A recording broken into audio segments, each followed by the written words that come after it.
Hum.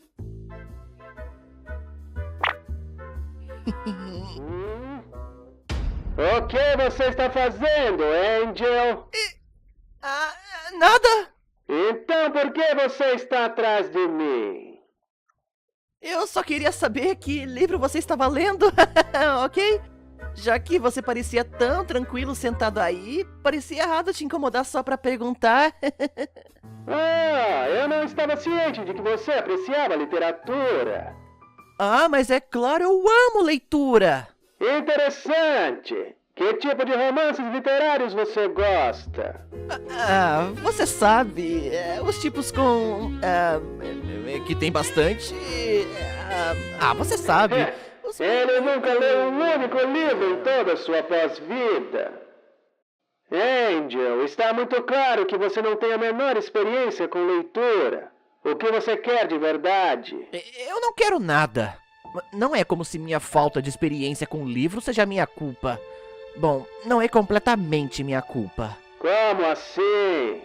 Eu nunca tive tempo pra ler. Ser um mafioso e ser expulso da própria família não é fácil, ok? Bom, isso não precisa ficar assim. Podemos resolver isso bem fácil. Por sorte, o hotel está bem vazio hoje. Vai ser difícil alguém me atrapalhar e ensinar você. Então vamos para uma área melhor para conversar. Existem muitos romances incríveis que imagino que iriam lhe interessar.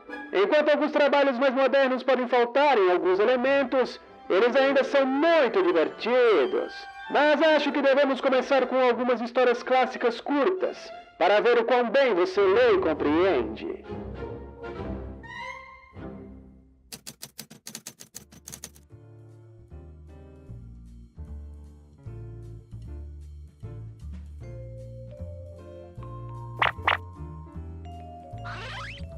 Ah, eu sabia que as orelhas dele eram fofinhas. Então você escolheu a morte. My heart is true and you say you for me care. Somebody show